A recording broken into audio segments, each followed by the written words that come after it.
Victoria Landry never intended to crash the gala. She was only there to sneak a glance at the auction that featured one of her earliest paintings, Hope in Ruin. It wasn't supposed to be there. She'd sold it 3 years ago for grocery money and a bus pass. Now it was worth more than her entire life's earnings. Hidden behind a dusty curtain in a borrowed dress and shoes half a size too big, she watched wide-eyed as her art was bid on by people who'd never spent a day starving. When the gavel hit, sold for $850,000, her heart punched the walls of her chest. The name announced next nearly stopped it altogether. Roman Vale. Billionaire tech recluse. The same man who had anonymously supported dozens of struggling artists under a secret foundation. The same man who, according to whispers, had once vanished for nearly a year without explanation. And now, apparently, the man who owned her pain on canvas. She fled before the applause ended. She didn't expect him to follow her. But he did. Out in the alley behind the gallery, Roman appeared without sound, like a ghost who wore cufflinks and cologne that cost more than her rent. Victoria whipped around, startled, but stood her ground. "You don't run away from opportunity," he said, stepping closer. His voice was smooth, but there was a shadow behind it, something raw. "That's my painting," she snapped. "You can't just buy my story." He held out a white envelope. Inside, a blank check. "I don't want your painting," Roman said. "I want you. I need you to pretend to be my fiancé. For 1 month. Starting tonight." Victoria blinked. "You're joking." "I'm not." "Why?" He hesitated. For the first time, Roman Vale looked human. "Because I'm being forced into a merger I don't want. My board expects me to be grounded, stable, in love. A fake engagement buys me time to push back without them replacing me." She laughed. It came out bitter. "So you need a poor artist to be your arm candy?" "No. I need you, Victoria. Because I know you'll say what others won't. You don't need my money, you need a chance. This is it." She wanted to scream. Wanted to tear the check in half and throw it in his face. But her phone bill was overdue, her rent was unpaid, and her studio space was one eviction notice from being a memory. She looked down at the blank check and then up at the man offering her something far more dangerous than money. A lie that could become real. "I want the truth," she said. "About the painting. About why you picked me." His eyes flickered. "You'll get it. Just not all at once." She hated the sound of that. But she nodded. And so it began. They moved in together. Public appearances were arranged, charity galas, tech launches, interviews. Paparazzi swarmed. Victoria wore designer gowns she didn't recognize herself in. Roman never broke character. He held her hand, whispered in her ear, looked at her like she was everything. But behind closed doors, he was colder, distant, polite. She didn't know if he was afraid to let her in or if he simply didn't feel anything at all. One night, she wandered the penthouse and found a locked drawer. Inside was a letter, addressed to Lena. It wasn't signed, but the writing was his. And the words were devastating. "I would have married you if I hadn't been so broken. I'm sorry I failed you. I hope one day someone sees the light in me again. R." Victoria folded the letter with shaking hands. The next morning, she didn't ask. She just looked at him and said, "Did you ever love her?" Roman didn't answer right away. "She believed in me when no one else did. I let her down. And now you want to pretend again," Victoria said, stepping back. "You don't want a partner. You want a ghost." "No," he whispered. "I want someone real. But I'm scared of hurting her." Victoria turned away.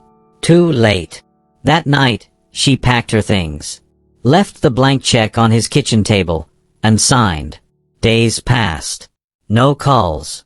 No texts. Just silence and the occasional headline, "Fake fiancé flees Vale Mansion, what went wrong?" Then one rainy Thursday, she found Hope in Ruin on her doorstep. Alongside it, a real letter this time. No check. No conditions. I didn't buy your painting to own it. I bought it because I saw myself in it cracked, but still standing. You reminded me of who I was before the boardrooms and billion-dollar deals. I thought I was saving you. But it turns out you saved me. If you ever want to start again, not as a bargain, but as us, I'll be at the gallery. Midnight. She didn't want to forgive him, but she needed to know if there was more than just pain behind his silence. She went. He was there. No suit. No mask. Just Roman. I'm not offering money this time, he said. Good, Victoria replied, stepping closer. Because what I want can't be bought. The headlines died down, but Victoria's world didn't return to normal. Roman was now part of her life in a way no blank check could erase. After their kiss, she expected butterflies. Instead, she got war drums, steady, heavy, relentless. Loving someone like Roman wasn't soft or simple. It was like loving a storm and daring it to love you back. They took it slow. Dinners without press. Walks without bodyguards. He opened up in fragments. Stories of an empty childhood estate, a father obsessed with dominance, a mother who disappeared one winter and never returned. He learned to code to escape, built an empire to feel untouchable. But he never really healed. Victoria didn't fix him. She didn't try. She listened. And when he couldn't talk, she painted. He watched her work sometimes, silently, as if she were some sacred thing. She didn't know how to handle the way he looked at her, like she was a fire he never expected to survive. But just as things began to settle into something that might have resembled peace, the past returned in the form of a woman named Marla Lane, lead counsel to Vale Corporation and Roman's late ex-fiance's sister. The one Victoria didn't know existed. Marla appeared in Victoria's studio with a contract and a cold smile. You broke Clause 14C when you left the agreement early, she said, dropping a stack of papers. Technically, we could sue you. But that's not why I'm here. Victoria's stomach dropped. Then why? To warn you. Roman's unstable. He didn't just lose Lena. He destroyed her. The words hit like ice. Destroyed. She loved him. She stayed when he shut down emotionally. And when she got sick, he disappeared into his company. She died believing he regretted meeting her. Victoria wanted to argue, scream, deny. But there was something about the sadness in Marla's voice that made her hesitate. I'm not her, Victoria said finally. I'm not trying to fix him. Then why are you still here? Marla asked. You think love makes you immune? That night, Victoria confronted Roman. She didn't accuse. She asked. He didn't lie. I was there when Lena was diagnosed. I promised her I wouldn't disappear. But I did. I buried myself in work. I couldn't watch her fade. I was a coward. Victoria's heart fractured, not from his failure, but from his honesty. Did you love her? I didn't know how to. I only know I failed her. A long silence. And me? She asked.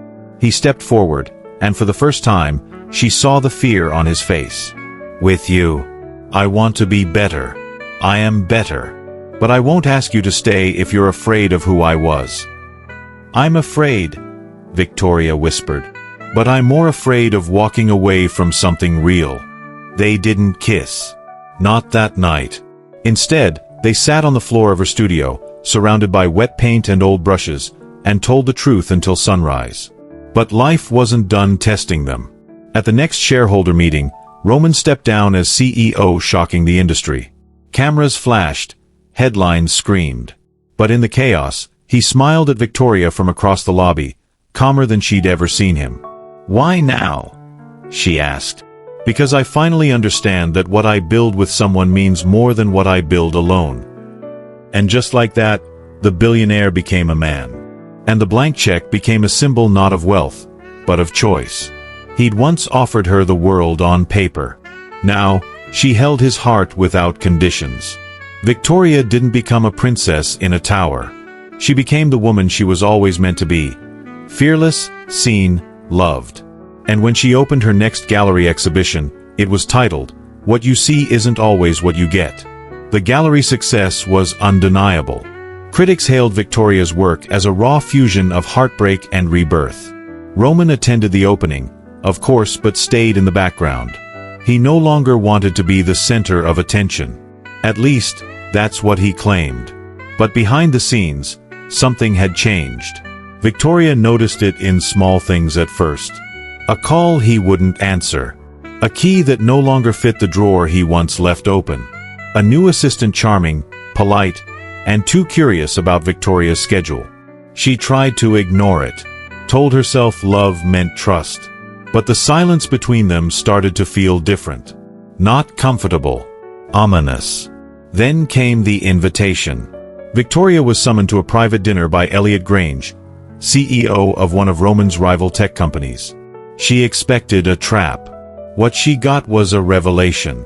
"I don't want to hurt Roman," Elliot said, pouring wine with practiced ease. "But you deserve to know the truth." "I know more than you think," Victoria replied. Elliot slid a manila folder across the table. "Do you know about Project Delphine?" Victoria opened it slowly. Documents. Old emails. Photos. Roman.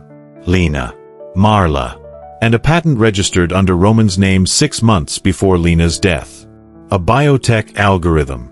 One that would have revolutionized cancer detection. One Lena had partially developed. "You're saying he stole it from her?" Victoria whispered. Elliot didn't answer directly. "I'm saying Roman buried the project after she died. Maybe out of guilt. Or maybe because he couldn't let the world know how much of his success came from someone else." That night, Victoria didn't sleep.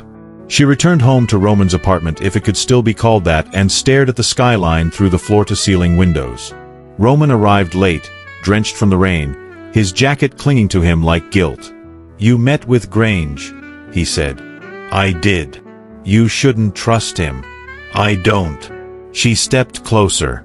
"But I need to know the truth." He didn't speak. Didn't deny. Just turned and walked to the fireplace. Lit it with one strike. "Delphine was Lena's dream," he said at last. "She didn't want to patent it. She wanted it open source. But the board wanted control. She was dying, Victoria. And I made a deal to save her work. I told her it was hers. But I filed the patent under my name to protect it from them." "And when she died?" Victoria asked, voice shaking. "I shut it down. Because I couldn't bear to profit from her death. And because I was too much of a coward to face the world with the truth." Victoria walked slowly to the fireplace, stood beside him. "Roman, if you keep hiding everything, you're going to lose what's left of yourself. And me." "I know," he whispered. She waited. But he said nothing more. Victoria didn't confront Roman again, not yet. Instead, she took a different approach. Observation. She retraced steps, asked quiet questions at old galleries, hospitals, even tech conferences where Lena once spoke. The more she dug, the more one name kept appearing: Ivy Morell. Ivy had been Lena's lab partner, her confidant. She'd vanished after Lena's death, left the country, resigned from every research board she was on. Some said she cracked. Others said she was paid to disappear. Victoria found her in a remote town on the French coast, living in a converted lighthouse. "I figured someone would come eventually," Ivy said, pouring tea. "But I never thought it would be you. You knew about Roman and Lena's project?" "I built half of it," Ivy said. "But I was never credited. Not by Roman. Not by Vale Corporation. Lena tried to fix that, but she ran out of time." Victoria listened. Hours passed. The sun dipped below the ocean, bleeding orange across Ivy's walls. Truth poured out like bitter wine. "I loved Lena," Ivy confessed. "And I hated Roman for what he did to her work. But I also think he was trying to save her legacy. In his own twisted way." When Victoria returned to New York, she wasn't the same. Ivy had given her something dangerous. Not just answers, but doubt. Doubt that love and betrayal were always enemies. doubt that Roman could ever truly make peace with the ghosts he fed. That night, she received a package. No note. Just a silver flash drive. It contained encrypted files, financial records, emails, internal veil memos. Someone wanted her to see them. She took them to a trusted source, Dorian Shaw, a data analyst and Victoria's ex-boyfriend. The only man she trusted with secrets she barely understood. "You know what this means?" Dorian said after a long silence. These emails prove that Roman didn't just patent Lena's work. He used it quietly. Licensed it to a shell company that's made millions in silent deals with pharmaceutical firms. Victoria's hands trembled. "But I asked him, he said he buried it." "He lied." Dorian paused, his expression softening. "I'm sorry, Victoria. I know what he meant to you." She looked out the window. Rain tapped the glass like a slow confession. "I don't know who he is anymore." But Victoria knew what she had to do. She didn't wait for Roman to come home that night. She went to him. Stormed into the private club he was dining at with 2 former board members. Every head turned. Roman stood, confused, concerned. "Victoria, what? I need you to look me in the eye and tell me you never profited off Lena's work." His silence said enough. "You said you shut it down. But the truth? You turned her dying gift into backdoor deals." "Why?" "I couldn't lose everything," he said quietly. "And now I've lost you instead." Tears burned behind her eyes, but she didn't let them fall. Not there. Not for him. She walked away through polished floors, past men who ruled empires, out into the cold. And that night, Victoria made another decision. Not to destroy Roman, but to finish what Lena started. To launch Delphine open source, under her own name. Not for revenge. For justice. And maybe for herself. The announcement sent shockwaves through the industry. Artist-turned-activist launches open-source biotech platform using leaked algorithm, Delphine Reborn. Victoria didn't hide. She stood in front of the world at a press conference, hair tied back, voice steady, and said the words Roman never could. "This belongs to no company. It belongs to the people who can be saved by it. I'm not a scientist. I'm not a billionaire. I'm someone who couldn't walk away from the truth." She expected resistance, legal threats, maybe even sabotage. What she didn't expect was support. Doctors, engineers, anonymous whistleblowers. Even Ivy sent a message. Lena would have cried.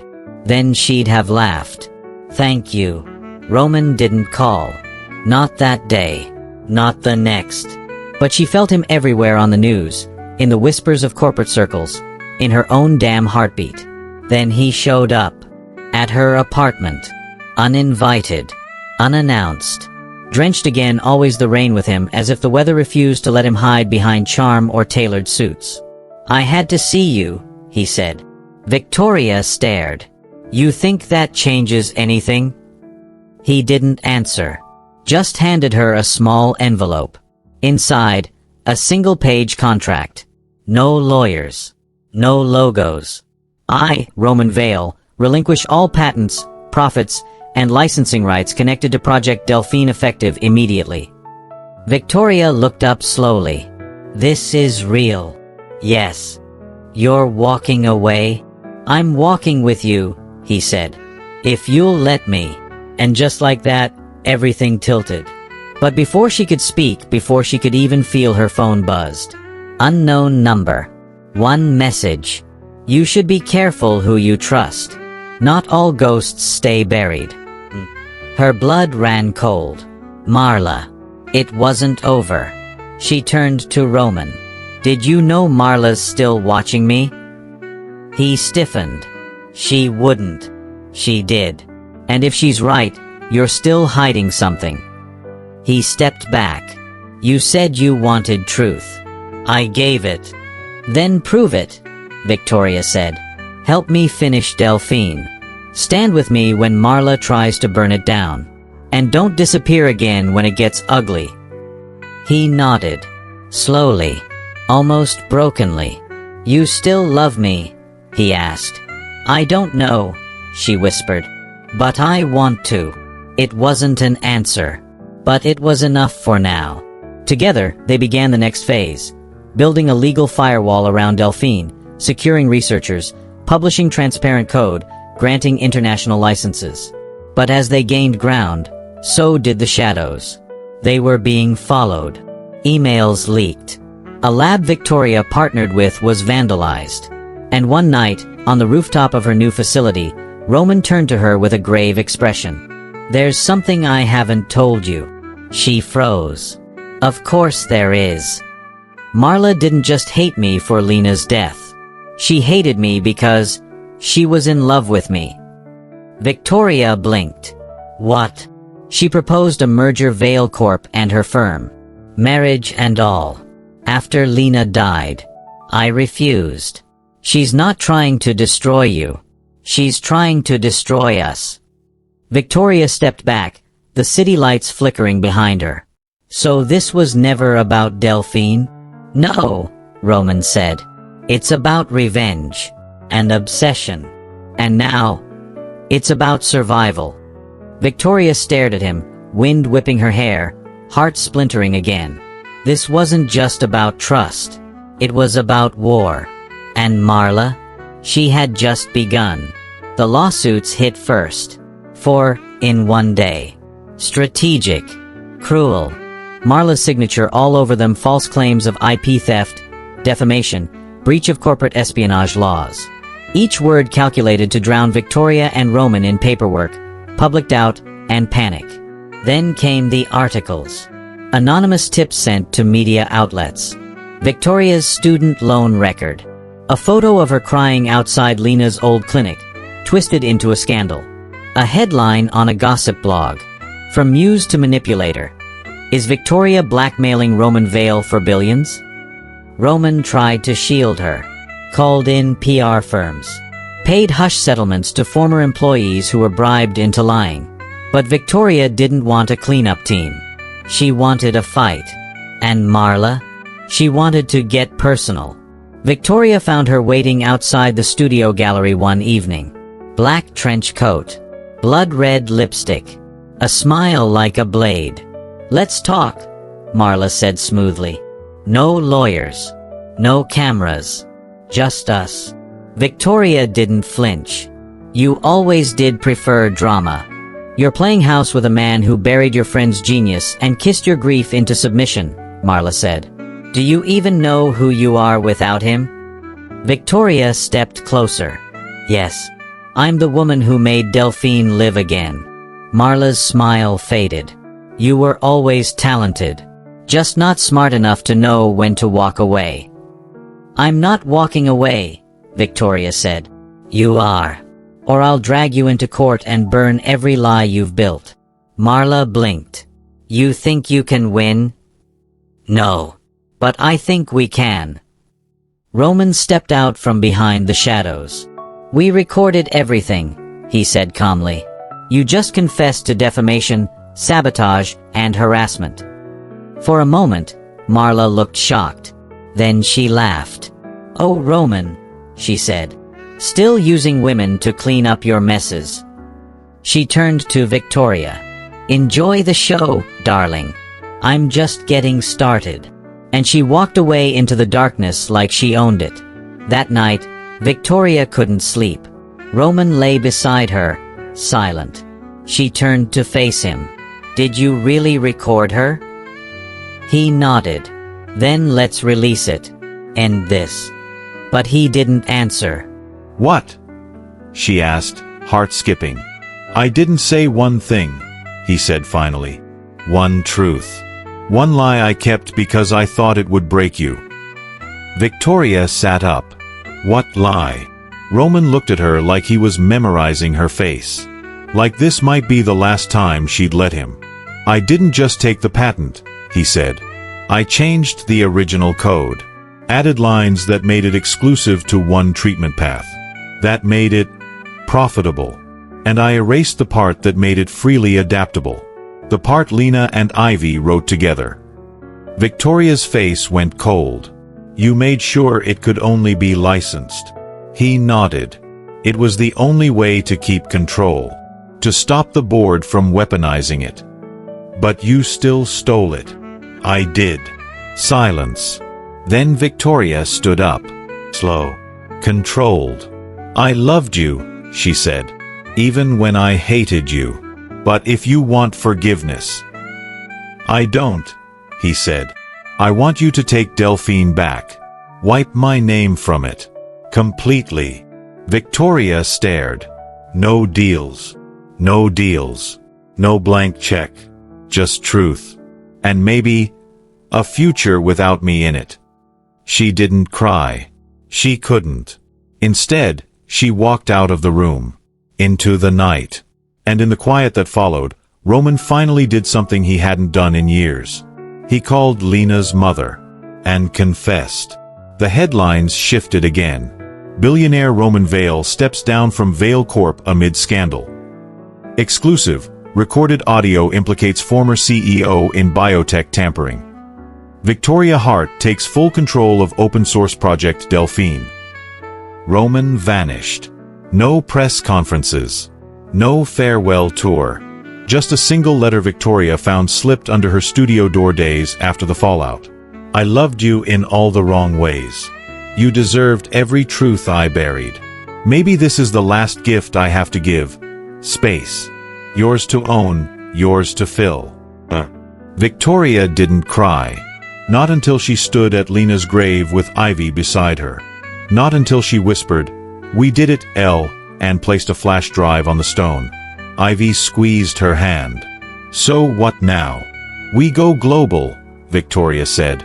"Free access. Open data. Real-time tracking for researchers and patients. No boardrooms. Just results." And she did. Delphine was reborn under a non-profit. Victoria became its public face. Interviews, conferences, late-night meetings with grassroots organizations. She turned from muse to architect. No designer dresses. Just work, sweat, purpose. But Marla? She wasn't done. Her company filed bankruptcy protections, delaying lawsuits, dodging payouts. Then came the smear campaign again. This time more subtle. Whispers that Victoria couldn't sustain the project. That open source would collapse under global pressure. That it was all just performance art. So Victoria did what Victoria always did best. Made it personal. She invited journalists to her lab. Let them see the chaos, the breakthroughs, the failures. She shared stories of patients Delphine had helped, faces, names, voices. Not marketing. Just truth. One day, in Nairobi, she sat with a child named Naya who'd received treatment from a local clinic using Delphine's protocols. "Does it hurt?" Victoria asked gently. Naya shook her head. "Not anymore. Mama says the medicine came from a kind lady in the computer." Victoria smiled. Tears fell without permission. In that moment, the war didn't matter. The betrayal didn't matter. Naya was alive. Weeks later, back in New York, Victoria entered her apartment to find Dorian waiting. Coffee in hand. A look on his face that wasn't quite victory but something close. "We won," he said. Marla's appeal had been denied. Vale Corp's damages settlement approved. Roman's tampered files were officially purged from all biotech repositories. "Want to celebrate?" Dorian asked. Victoria smiled faintly. Not yet. She walked alone to the river. The same bench where Roman once told her that love was a currency. That trust was a risk. That a blank check was only powerful when you knew what you'd spend it on. She sat, closed her eyes, listened. And for the first time in years, no ghosts whispered. She had made peace. Not with Roman. Not even with Lena. But with herself. And somewhere across the ocean, a man watched her on a cracked laptop screen. His name long stripped from the headlines. His legacy burned. But he smiled, too. Because Victoria hadn't chosen revenge. She'd chosen truth. And maybe, just maybe, That was the only love story that ever really mattered. Morocco. A forgotten village tucked between the dunes and dust, far from boardrooms and biotech. Roman Vale had become a rumor. A foreigner with steady hands, fluent in Arabic, helping a desert clinic repair medical devices and set up stable solar power. He never used his real name. Just Ro. No one asked why he never let anyone take photos. Why he flinched when he heard American accents. Why he still wore the same old wristwatch, cracked face and all. He watched Victoria in silence. Her interviews. Her panels. Her TED Talk. Delphine is not mine. It belongs to the world. I just had to fight for it louder than the world wanted me to. Every word carved into him with the sharp grace of someone who had healed and refused to hide that she'd been broken first. He smiled. And hated himself for it. One night, after restoring a failing wireless node on the clinic roof, he climbed down to find a girl maybe 12 holding a drawing. "Are you the man who fixed the machine?" Roman nodded. She handed him the sketch. It showed a sun, a box with wires, and a woman with a cape holding a vial. "That's Victoria," the girl said. "She made my brother better." Roman held the drawing like it might shatter. "What do you think she would do?" the girl asked. "If someone told a really big lie but fixed it later?" He didn't answer. He couldn't. Because that was the question, wasn't it? Back in New York, Victoria was content. Not perfect. Not over it. But breathing without guilt. Laughing without flinching. Dorian had become a constant professional, kind, unthreatening. They shared drinks, jokes, an easy rhythm that never asked too much. But it wasn't love. Not yet. Maybe not ever. Because one night, while preparing a speech for a global health summit in Geneva, Victoria opened her inbox. And there it was. A single email. From unknown@protonmail.com. Subject: The thing I never deserved. Body: He told the truth. He let you go. He built something small and good, even if he never puts his name on it again. He watches because it's the only way he knows how to hope. Attached, a photo of the girl in Morocco. And beneath it, Roman's name, written by a child in red crayon. Rose saves lights. Victoria stared at it for a long time. Then closed her laptop. The summit could wait. Healing didn't end at the courtroom. Sometimes it led you back to the people who broke you. Sometimes it didn't. But Victoria knew one thing. There were some debts a blank check could never repay. Only the heart could. And hers still beat a little too loudly when she thought of him. It wasn't Victoria who showed up in Morocco. It was Ivy. She arrived with dust on her boots and defiance in her walk, standing in the doorway of the clinic where Roman had just finished repairing a solar inverter. Roman looked up, stunned. "What the hell are you doing here?" Ivy crossed her arms. "Fixing your timing, apparently." "I didn't tell her," he said, already defensive. She raised an eyebrow. "You think she doesn't know you? You leave your fingerprints in everything, Vale. Including a little girl's drawing with your broken watch on her wrist."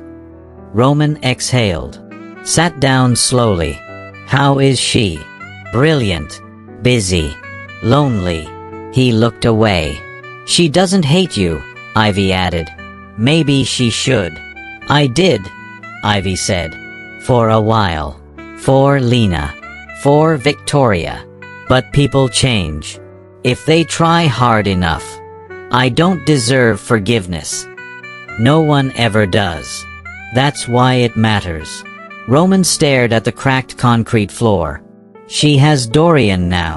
Ivy smirked. "She has her.